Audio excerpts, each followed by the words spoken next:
everybody. Happy Monday. Welcome back. I'm meteorologist Andrea Myers, bringing you guys your daily hail forecasts, sponsored as always by C3 Group, Merlin Law Group, American Contractor, and Atlas. Go ahead and check them out in the description to this video.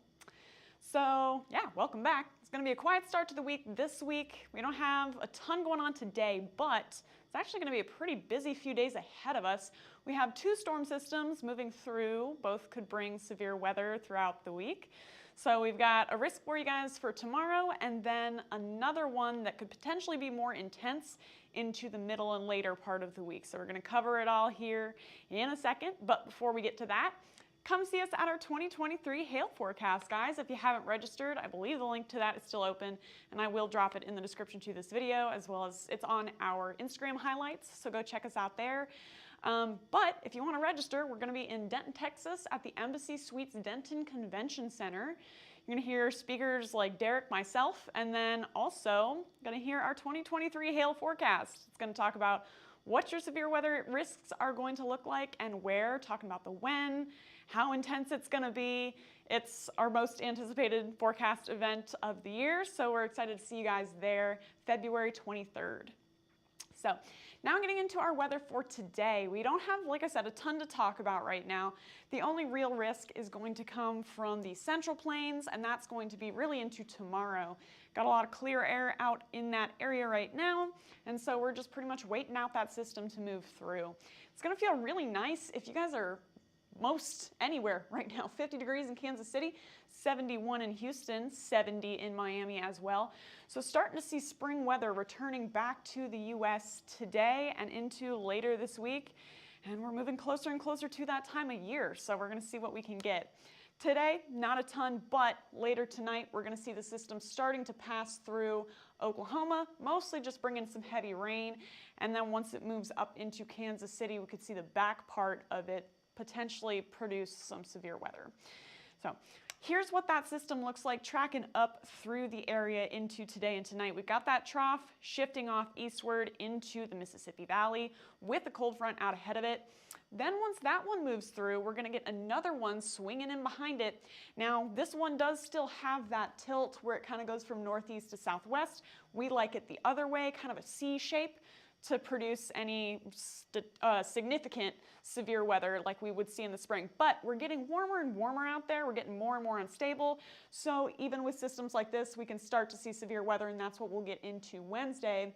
Then as that creeps off to the east, we'll see it continue our risk through the Ohio Valley and much of the east on Thursday by the afternoon hours before it eventually shifts off the Atlantic coast. But we've got a few days ahead of us with the potential for severe weather.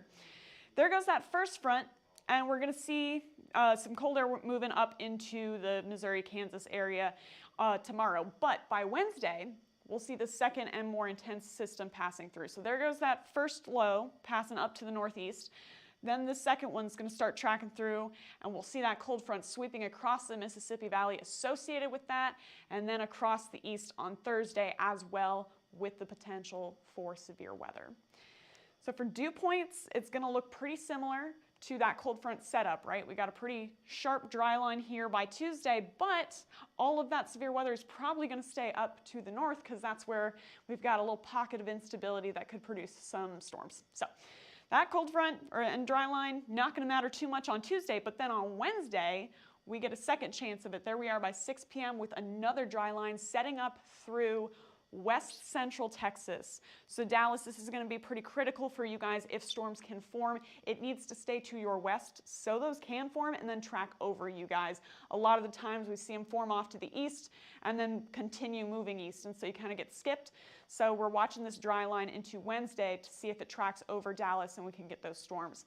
Then as it continues off to the east on Thursday, more storms in the mix as that passes towards the Appalachian Mountains and then eventually the Atlantic coast. For instability, for Tuesday, like I said, it's going to be a tiny little pocket of instability that we see moving over Kansas, and it's just going to be a short blip of that. So marginal, very small risk for us tomorrow. But then for Wednesday, that's when the bulk of things start to light up here. There's our instability through between Dallas and Houston area there. By 3 p.m., just around the time storms are going to begin to form. It's going to continue to linger through the area for Wednesday, and then Thursday shift off towards the Ohio Valley and southeast once again. And we'll see it starting to taper off a little bit, probably more of a wind risk for your Thursday, but a large risk nonetheless. So for into tomorrow's storms, here goes that first front that's going to track through a ton of rain, some thunder. We're watching these guys forming behind it. We get some isolated cells forming just to the west of Springfield, Missouri here, just to the west of like St. Joseph, Missouri, starting to get those forming through. Those could potentially produce hail, wind, or a tornado or two as they track up to the north and the east. So Kansas City, you guys have a chance to see some storms. I know you hate when I say that because it always skips you, but we'll see what we get with these as they track over. Again, it's going to be a very low-end risk, so take that for what it's worth. Tomorrow's going to be pretty isolated and scattered, but got a risk nonetheless. So here's what that's going to look like into tomorrow. Quarters to half dollars through that area are possible. And again, it's going to be very few and far between, specifically for hail. Probably going to be more for wind or tornadoes, and here's what that's going to look like for you guys. Similar risk area, expanded a little bit to account for, you know, the storms to the north and south there. But if you guys are in Salina, Topeka, Kansas City, that whole area could potentially see a strong wind gust or two, as well as a potential for maybe a tornado that's brief through the area passing through tomorrow. So we'll update you guys on that risk for tomorrow once we get to tomorrow's forecast. And then we're going to have more for you guys as well on Wednesday and Thursday. That's going to look like it's going to be more widespread, more storm coverage, as well as heavier storm intensity. So here's what it's going to look like here passing into Wednesday. There's where those storms form all the way through the Mississippi Valley. We got a potential to see some in East Texas, all the way out to really Memphis, Tennessee. Could see some storms with that line that's going to develop through the area. Then by Thursday, we've got everything that's kind of clustered together now, tracking off to the east. Pretty similar setup to what we usually see, right? Some scattered storms tracking through the Mississippi Valley, kind of cluster together and form that line once they get through the southeast and produce potentially a wind and tornado risk for your Thursday. So for Wednesday, Thursday, our risk is going to cover first anywhere from Dallas to Memphis to Paducah, Kentucky again. Potential to see hail, wind, and tornadoes. It's all on the table right now for Wednesday. Then into Thursday, it's going to continue to shift off to the east. Ohio Valley all the way down through the southeast. Could see severe storms from that system tracking eastward on Thursday. So again, could be a busy week for us, and it's starting to feel more and more like spring. You know, weather's warming up. We're starting to see storm systems coming back every now and then. And then we got our hail forecast coming for you guys like next week. So we're really getting into the thick of things here. Go ahead and follow us on YouTube, Facebook, Instagram, Twitter, and TikTok. Hit See First on Facebook so you never miss a live video. And then if you want to get in contact with us, you can call us at 855-334-4245. You can also email us at info@hailtrace.com or check out our website, hailtrace.com, for more details. And if you're also curious about what we do, if you're new to us or Hailtrace in general, we put a link in the description to this video that you guys can go ahead and sign up for a demo for our products here.